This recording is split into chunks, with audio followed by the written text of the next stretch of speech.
International social media Patel Prahlad भाई subscribe करो, शेर करो, लाइक करो, कॉमेंट करो।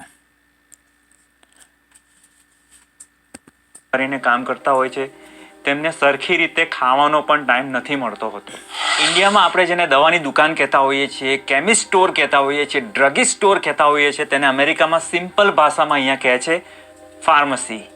અમેરિકામાં માણસ શાંતિથી ટીવી જોતો હોય અથવા તો મેગેઝિન વાંચતો હોય અને કોઈ એડવર્ટાઇઝમેન્ટ આવે દવાની અને એ એડવર્ટાઇઝમેન્ટ જોઈને માણસ ખુશ થઈ જાય કે આ દવા તો મારે જોઈએ જ છે ને મને આ દવાની જરૂર છે, અને એ માણસ જો સીધો ફાર્મસીમાં પહોંચી જાય તો ફાર્મસિસ્ટ તરફથી તેને એક શબ્દ સાંભળવા મળશે અને શબ્દ છે નો। વગર પ્રિસ્ક્રિપ્શને તમને એ દવા નહીં મળે, પણ એ દવાની એડવર્ટાઇઝમેન્ટ તમને ટીવી પર ચોક્કસ જોવા મળી જશે। આખી દુનિયાની અંદર ખાલી 2 દેશો એવા છે કે જ્યાં આગળ તમે પ્રિસ્ક્રિપ્શન મેડિકેશનની તમે ટીવી પર અથવા પ્રિન્ટ મીડિયામાં એડ જોશો। તેમાંથી પહેલો દેશ ઓફકોર્સ અમેરિકા છે અને બીજો દેશ કયો છે તે અમેરિકામાં પ્રિસ્ક્રિપ્શન વગર દવા મળે નહીં। તમે એ બીજા દેશનું નામ ગેસ કરો અને કોમેન્ટમાં લખો અને જુઓ આ વિડીયોમાં આગળ હું જવાબ આપું તેની જોડે તમારો જવાબ મેચ થાય છે કે નહીં। આજના વિડીયોની અંદર આપણે વાત કરીશું ફાર્મસીની।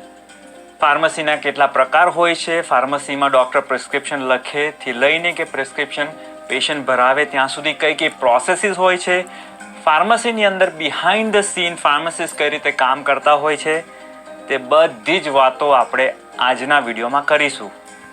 હવે મોટાભાગે આપણે ફાર્મસીનો વિચાર કરીએ એટલે આપણા મગજમાં આવે કે CVS કાં તો વોલગ્રીન્સ કાં તો કોઈ ગ્રોસરી સ્ટોરની અંદર જે દવાની દુકાન આવેલી હોય તેના વિશે। પણ શું તમે જાણો છો કે ફાર્મસીના પણ અલગ અલગ પ્રકારો હોય છે? અમેરિકાની અંદર આ પ્રકારની ફાર્મસીઓ તમને જોવા મળી જશે।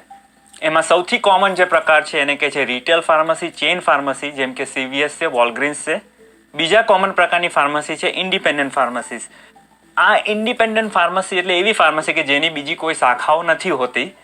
તમે ન્યૂ જર્સી અને ફ્લોરિડા બાજુ જશો તો ત્યાં આગળ તમને ઇન્ડિપેન્ડન્ટ ફાર્મસીસ વધારે જોવા મળશે। Two state only. ત્રીજી પ્રકારની ફાર્મસી છે લોંગ ટર્મ કેર ફાર્મસી। હવે લોંગ ટર્મ કેર એટલે નર્સિંગ હોમમાં જે લોકો રહેતા હોય તેઓને જે દવા સપ્લાય કરતી હોય તેને લોંગ ટર્મ કેર ફાર્મસી કહેવામાં આવે છે। Separate pharmacy. ફાર્મસીનો બીજો એક પ્રકાર છે IV ફાર્મસી। IV ફાર્મસી છે જે IV મેડિસિન, ઇન્ટ્રાવિનસ મેડિસિન્સ બનાવતી હોય છે અને તે સપ્લાય મોટે ભાગે હોસ્પિટલમાં જે પેશન્ટ રહેતા હોય છે તેને કરતી હોય છે।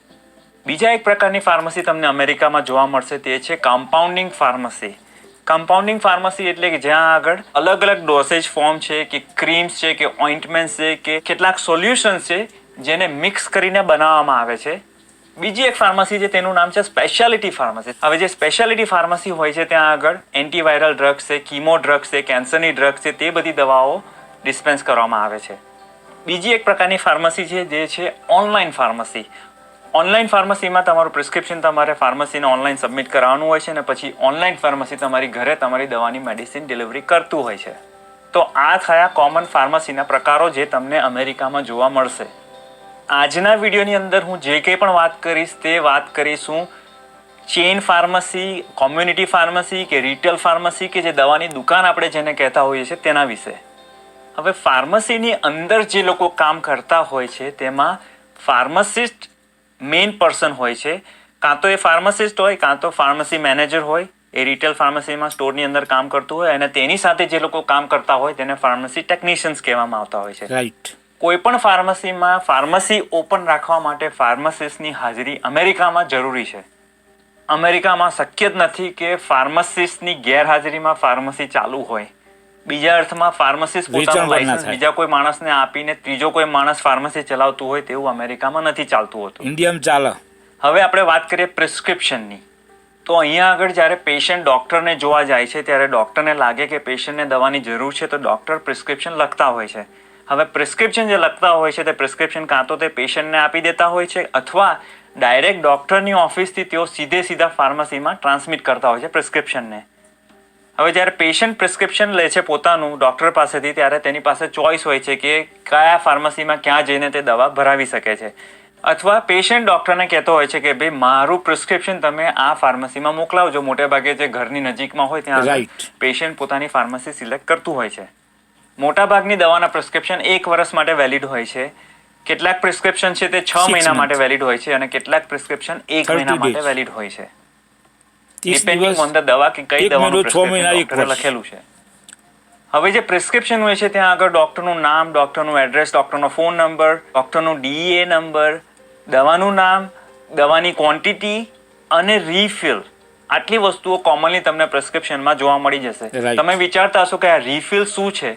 રીફિલ એટલે હું તમને એક્ઝામ્પલ આપીને સમજાવું કે સપોઝ કે ડૉક્ટરે કોઈ પેશન્ટને ઓમેપ્રાઝોલ કરીને દવા છે તેનું પ્રિસ્ક્રિપ્શન આપ્યું છે ને લખ્યું છે કે એક દવા દિવસમાં એક વાર લેવી અને નીચે લખ્યું હશે રીફિલ નંબર 5 અને ક્વોન્ટિટી 30.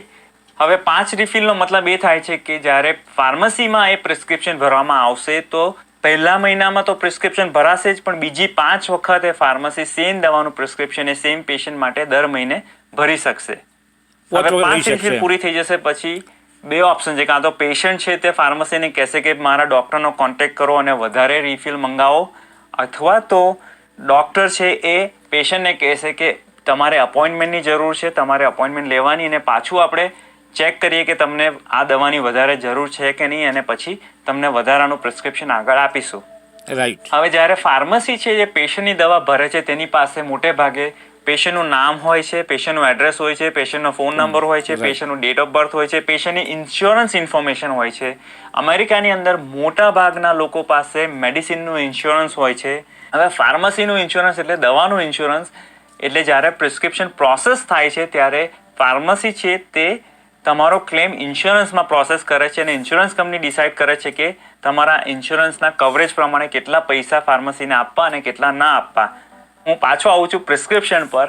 ફાર્મસીની પાસે એક વખત પ્રિસ્ક્રિપ્શન આવી ગયું પછી ફાર્મસી એ પ્રિસ્ક્રિપ્શનને ટાઈપ કરશે પોતાના કમ્પ્યુટરની અંદર અને પછી જો ફાર્માસિસ્ટને લાગશે કે કોઈ ડ્રગ ઇન્ટરેક્શન છે બીજી કોઈ દવા જોડે અથવા તો ડોસેજ હાઈ આપેલો છે કે લો ડોસેજ આપેલો છે ડૉક્ટરે, તો તેઓ ડૉક્ટરની ઓફિસમાં ફોન કરશે ડિસ્કસ કરવા માટે કે ભાઈ આ દવા જે આપેલી છે તે દવા બીજી દવા જોડે ઇન્ટરેક્ટ થાય છે, એટલે તમે નક્કી કરો કે તમારે આ દવા ચાલુ રાખવી છે કે પછી તમારે બીજી કોઈ દવામાં સ્વિચ કરવું છે.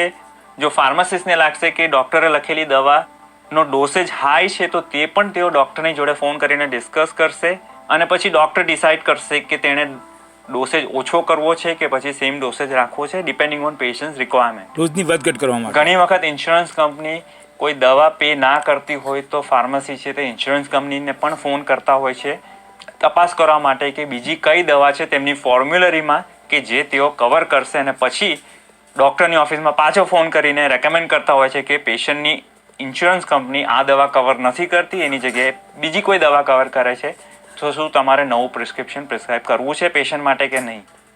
ફાર્માસિસ્ટ બોટલની અંદર દવા ભરી લે છે, લેબલ લગાવી દે છે બોટલની ઉપર, બેગની અંદર મૂકી દે છે અને જ્યારે પેશન્ટ પિકઅપ કરવા આવે છે ત્યારે અહીંયા આગળ તેને કાઉન્સેલિંગની સર્વિસ ઓફર કરવામાં આવે છે. કાઉન્સેલિંગની સર્વિસ એટલે કે પેશન્ટને પૂછવામાં આવે છે કે તમને કોઈ ક્વેશ્ચન્સ છે આ દવાને લગતા, અને જો ક્વેશ્ચન્સ હોય તો ફાર્માસિસ્ટ 1 to 1 તેને મળીને તેને સમજાવે છે કે આ દવા ક્યારે લેવી, કેટલી લેવી, ખાધા પહેલા લેવી, ખાધા પછી લેવી, ક્યારે લેવી, કોઈ પણ પ્રશ્ન પેશન્ટને હોય તો ફાર્માસિસ્ટ તેને હેલ્પ કરતું હોય છે. ફાર્મસીમાં ફાર્માસિસ્ટ દવા પૂરવાની સાથે સાથે બીજા ઘણા બધા બી કામો કરતા હોય છે, જેમાંથી એક અગત્યનું કામ કરતા હોય છે તે છે ઇમ્યુનાઇઝેશન. તમારે કોવિડનો શોટ લેવો હોય કે ફ્લૂનો શોટ લેવો હોય કે પછી ન્યુમોવેક્સ વેક્સિન લેવી હોય કે પછી સિંગલ્સનો શોટ લેવો હોય, એ બધા જ શોટ તમને અમેરિકામાં ફાર્મસીમાંથી મળી જશે. ઘણી વખત આ ઇમ્યુનાઇઝેશનના શોટ લેવા માટે તમારે એડવાન્સમાં અપોઇન્ટમેન્ટ પણ લેવી પડતી હોય છે. હવે કેટલીક દવાઓ જે ઓવર ધ કાઉન્ટર મેડિસિન હોય છે તેનું સેક્શન તમને ફાર્મસીની નજીકમાં જોવા મળી જશે, જેમ કે કોમન દવાઓ છે, એલર્જીની દવાઓ છે, હેડેકની દવાઓ છે, આંખના કેટલાક ટીપાઓ છે અને બીજી ઘણી બધી દવાઓ તમને ઓવર ધ કાઉન્ટર સેક્શન જે ફાર્મસીની બહારનું સેક્શન છે ત્યાંથી તમને મળી જશે. આ બધી દવાઓ લેવા માટે તમારે પ્રિસ્ક્રિપ્શનની કોઈ જરૂર પડતી નથી. વિડીયોમાં આગળ વધતા પહેલાં તમને જે બીજી કન્ટ્રી છે તેનું નામ જણાવી દઉં છું, અને એ બીજી કન્ટ્રી દુનિયામાં એવી કે જ્યાં આગળ એડવર્ટાઇઝમેન્ટ તમને જોવા મળશે ટીવી પર અને પ્રિન્ટ મીડિયામાં, તે છે ન્યૂઝીલેન્ડ. બીજી એક ઇન્ટરેસ્ટિંગ વાત તમને ફાર્મસીને લગતી કહી દઉં કે જ્યારે ડૉક્ટર પ્રિસ્ક્રાઇબ કરતું હોય છે મેડિસિન અહીંયા અમેરિકામાં, અને જો ડૉક્ટર બ્રાન્ડ નેમ લખે તો ઘણા બધા સ્ટેટ્સમાં by law it is mandatory અથવા તો કમ્પલસરી કે ફાર્મસીએ તમને જેનરિક દવા જ ડિસ્પેન્સ કરવી પડે. ઇન્ડિયાની ભાષામાં કહીએ તો જનરિક, આઈ થિંક ઇન્ડિયામાં જનરિક Generic દવા એવું દવા. બોલતા હોય છે. Generic ફોર એન બોલતા હોય. એક્ઝામ્પલ, જો ડોક્ટર તમને લખી આપે પ્રિસ્ક્રિપ્શન લિવોક્સિલનું, તો તેનું જનરિક છે લિવોથાયરોક્સિન. તો કન્ટેન ભલે પ્રિસ્ક્રિપ્શન પર લખ્યું હોય કે લિવોક્સિલ, પણ બીજી ભાષામાં ફાર્મસી જે contain છે કહેવાય. તમને જેનેરિક લિવોથાયરોક્સિન જ ડિસ્પેન્સ કરશે, અનલેસ કે ડોક્ટર પ્રિસ્ક્રિપ્શનમાં સ્પેસિફાઈ કરે કે dispense brand name drug only, તો અને તો જ ફાર્મસી છે તે બ્રાન્ડ નેમ ડ્રગ ડિસ્પેન્સ કરશે. શું તમે ક્યારેક ફાર્મસીમાં ગયા હો અને કોઈ લાઈન ના હોય તો તમે વિચાર એવો કર્યો છે કે આ ફાર્મસી તો બહુ બિઝી નથી લાગતી? પણ તમને એક વસ્તુ જણાવી દઉં કે જ્યારે પણ ફાર્મસીમાં લાઈન નથી હોતી એનો મતલબ એમ નથી કે ફાર્મસી બિઝી નથી હોતી. ફાર્મસીમાં બિહાઇન્ડ ધ સીન ઘણા બધા કામો ચાલતા હોય છે. Right. તેમાંથી કેટલાક આ પ્રકારના કામો અંદર ફાર્મસીમાં ચાલતા હોય છે, તે તમને લોકોને જણાવું.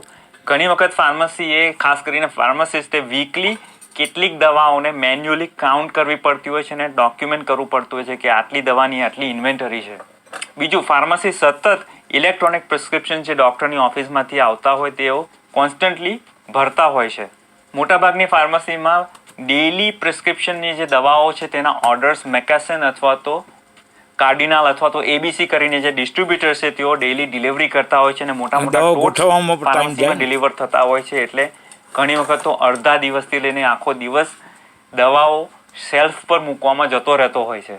ઘણી વખત ફાર્મસિસ્ટ છે તે અંદર કેટલીક દવાઓ કમ્પાઉન્ડિંગ પણ કરતા હોય છે, બેસિક એન્ટીબાયોટિક્સ છે છોકરાઓ માટેની, અને ઘણી બધી વખત તો તેઓ ફોન ઉપર હોય છે પેશન્ટ જોડે, ડૉક્ટરની ઓફિસ જોડે અથવા તો ઇન્સ્યોરન્સ જોડે. આ વસ્તુ મેન્શન કરવાનો મારો ભાવાર્થ એટલો જ હતો કે તમે ક્યારે પણ ફાર્મસીમાં જાઓ અને જુઓ કે કોઈ નથી તો મહેરબાની કરીને એવું ના સમજતા કે ફાર્મસિસ્ટ એકદમ ફ્રી છે. ઘણી વખત તો તેઓ 12 કલાક ઊભા રહીને કામ કરતા હોય છે. તેમને સરખી રીતે ખાવાનો પણ ટાઈમ નથી મળતો. રાઈટ. બીજાની હેલ્થ સારી રાખવા માટે તેઓ પોતાની હેલ્થ જોડે કોમ્પ્રોમાઇઝ કરતા હોય છે.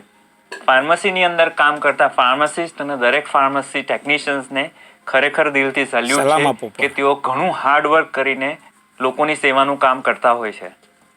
બીજું, ઘણી બધી ફાર્મસીમાં જે રીતે ફાસ્ટ ફૂડમાં ડ્રાઈવ થ્રુ વિન્ડો હોય છે તેવી ડ્રાઈવ થ્રુની પણ ફેસિલિટી હોય છે. હવે જે લોકો ફાર્મસીમાં કામ કરે છે બેંકોની માફક. તેઓને મારે ક્વેશ્ચન છે કે આ ડ્રાઈવ થ્રુની ફેસિલિટી શું તમને લોકોને ખરેખર ગમે છે? કોમેન્ટમાં લખીને મને જરૂરથી જણાવજો કે આ સારી ફેસિલિટી છે કે નથી સારી. બિકોઝ આઈ નો કે ફાર્મસી મોટે ભાગે બહુ બિઝી રહેતી હોય છે અને તેમાં પણ આ ડ્રાઈવ થ્રુ નાખી દીધું છે તો તમે લોકો ખતરનાક રીતે બિઝી થઈ ગયા હશો. તો આ હતી